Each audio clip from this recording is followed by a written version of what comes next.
안녕하세요. 라도 우파 청년입니다. 전라도는 변하고 있다. 라는 영상에서 많은 분들이 그래도 까봐야 한다. 아무리 변한다고 해도 결국 까보면 민주당 90%다. 거긴 변하지 않는다. 라는 댓글을 달아주셨더라고요. 그러다 보니까 저도 좀 궁금했어요. 도대체 왜 전라도는 항상 민주당 몰표일까?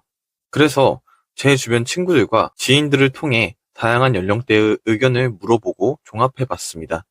민주당을 지지하는 사람들 중에 명확한 신념이나 가치관을 가지고 지지하는 사람들은 100명 중에 1명 정도나 있었고, 그 한 명도 명확한 신념이라기보단 어중간한 이상주의, 유토피아를 꿈꾸는 사람들이 대부분이었고, 저를 납득시킬 만한 이유를 가지고 있진 않았습니다.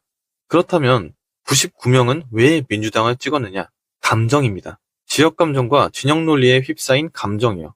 대선 때나 총선 때나 딱히 후보들의 공약, 그들의 배경, 이런 것들은 거의 보지 않는다고 하더라고요.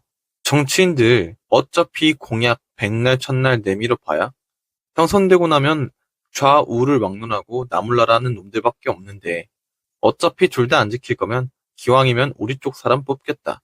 이런 마인드요. 물론 이건 정치인들한테도 분명히 책임이 있다고 생각합니다. 공약을 성실하게 이행하는, 또는 이행하려고 하는 정치인들은 사실 저도 거의 못 본 것 같거든요. 그리고 저도 정치에 관심이 없던 학생이었을 때는 내 앞가림 하기도 바쁘고 놀기 바쁘다 보니까 후보들 공약 찾아보는 것도 귀찮아서 대충 민주당 찍으면 되겠지 하고 민주당 쪽을 찍었던 것 같습니다. 그냥 전라도 사람들한테는 뭔가 우파 쪽 사람들은 나쁘고 좌파 쪽 사람들은 선하다라는 인식이 자연스럽게 박혀 있다 보니까 내 표가 사표가 되는 것도 싫고 해서 투표장 가면 좌파 쪽에 가장 당선 확률이 높은 사람을 찍게 되더라고요. 이게 이 세뇌 속에서 스스로 깨닫고 벗어나지를 못하면 본래에서 벗어날 수가 없겠더라고요. 왜냐하면 대부분의 사람들은 사실 정치에 크게 관심을 안 가지고 살아가잖아요. 그러다 보니까 그냥 선거 시즌만 되면 크게 알아볼 생각도 안 하고 귀찮으니까 늘 찍던 대로 가는 겁니다. 그렇다면 이런 감정들은 어디서부터 기원했고 왜 아직까지 남아있는 걸까요? 2030 세대는 결국 기성세대의 이런 감정으로부터 세뇌되어서 어렸을 때부터 민주당을 지지하게 되는데, 기성세대의 감정은 어디서부터 나오는지 여러 의견을 듣고 종합해봤습니다. 첫 번째는 피해의식입니다. 전라도가 경상도보다 낙후되었다라는 피해의식이 매우 크다는 것을 알았어요. 예전엔 그래도 여기가 잘 살았는데 산업화 과정에서 차별을 받았다라는 생각이요. 두 번째는 저항의식입니다. 박정희, 전두환 대통령의 군사정권에 대한 저항의식이 꽤 깊다는 것도 느꼈어요.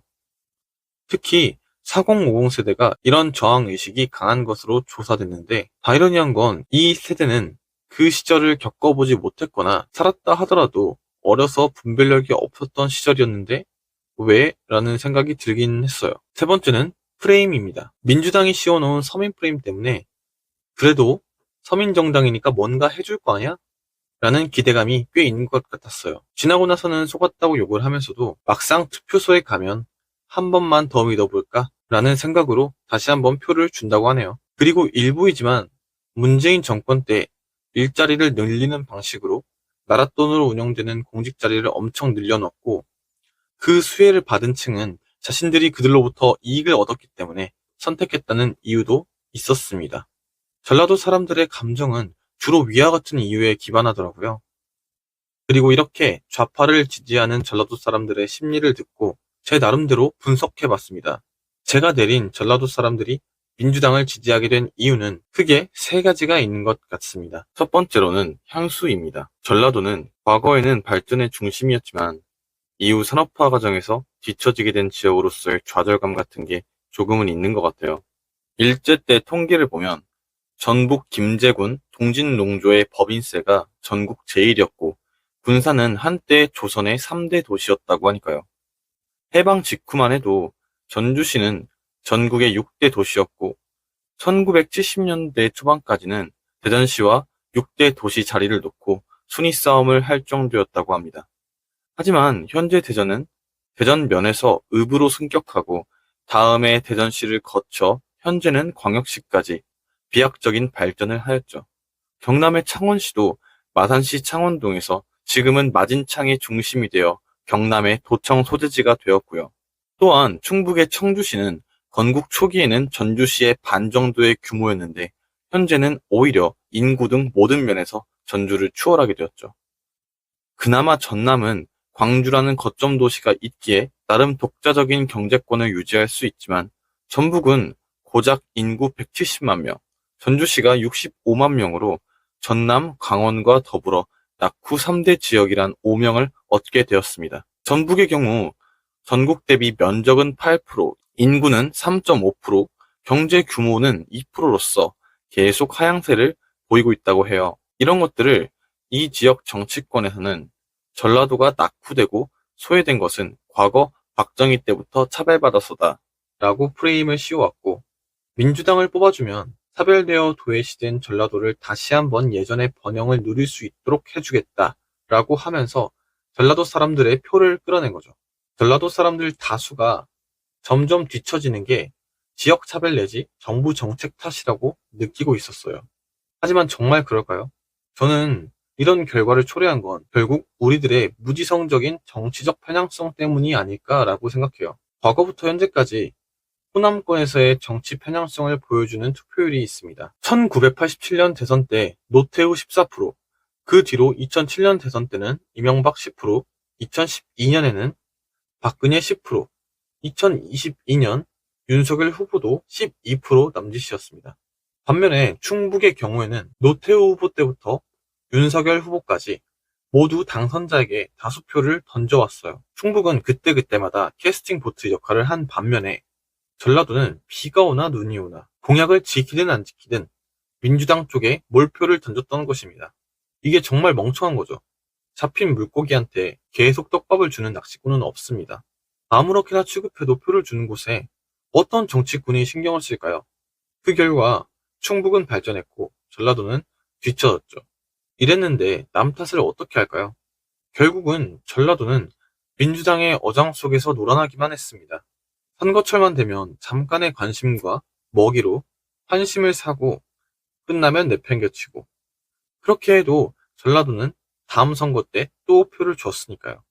실제로 1991년부터 시작된 지방자치가 구조적인 이유라고 생각해요. 그때부터 민선이 출범했는데 그 결과 도지사, 시장, 군수 등 단체장 모두가 민주당이 차지했죠. 또 국회의원, 도의원, 시, 군 의원도 비례의석 한두 명 빼고 모두 민주당, 교육감도 마찬가지였습니다.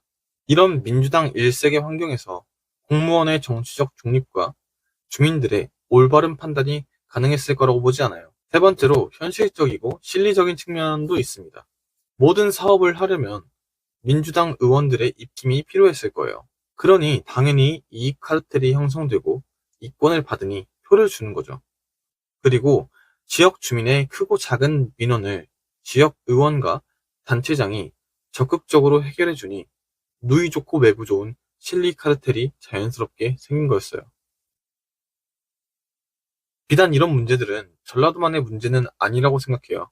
하지만 앞에서 말씀드린 대로 충북같이 좀 더 현명하게 투표를 한다면 전라도의 민주당 몰표라는 오명도 벗고 지역도 발전하지 않을까요? 그래도 고무적인 사실은 지난 대선 때 윤석열 대통령이 보수 정당 후보 중에서 역대급으로 높은 득표율을 호남권에서 얻어냈다는 것입니다. 그리고 저는 이 공을 문재인 전 정권에게 돌리고 싶어요. 사실 저번 영상에서 이번 계엄령을 계몽령이라고 말했었는데 제가 생각하기에 계몽령 이전에 우리를 계몽시켜준 대통령이 있었습니다.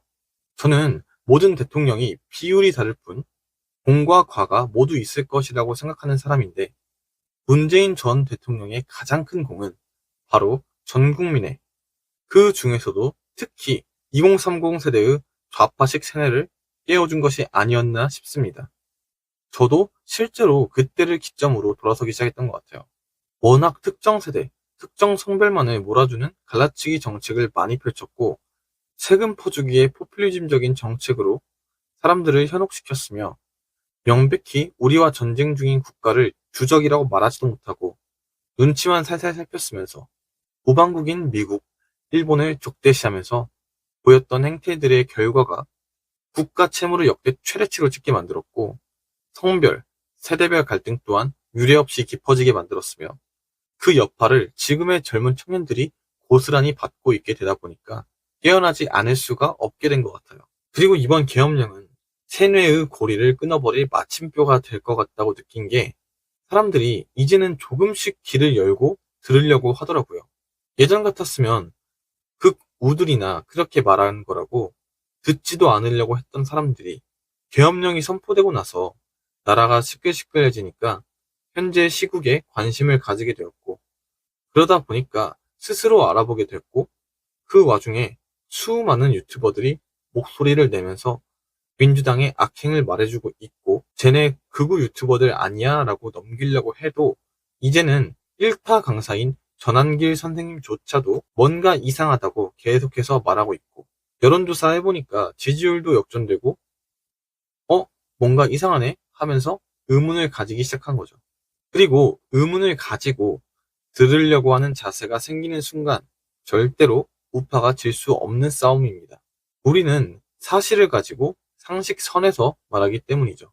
결과적으로 윤석열 대통령의 계엄령 선포가 당신이 말한 것처럼, 결과적으로 윤석열 대통령이 말한 것처럼 계엄령 선포의 가장 큰 목적이 국민들에게 현 국가 비상 상황과 부정선거를 알리기 위함이었다면, 저는 100%그 목적을 달성했다라고 생각을 해요.